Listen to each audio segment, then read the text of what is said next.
Ang sabi pa natin, believe in yourself. O sige nga, yun ba ang sabi ng Diyos?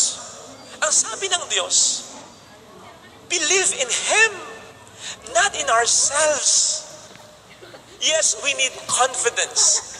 Pero anong kumpiyansa ang magkakaroon tayo kung wala sa buhay natin si Kristo? Ang dami ng mga self-help books sa internet, ang dami ng mga motivational talks. Most of them would not mention a single thing about God. Puro believe in yourself, you can do that, you have what it takes. Pero sa kabila ng mga ito, bakit ang dami pa rin nadidepress? Bakit ang dami pa rin nagsusuicide? Because we can only do much. Ang lahat ng sasabihin ng mga motivational books and talks na yan, magkaroon tayo ng positibong pananaw sa buhay.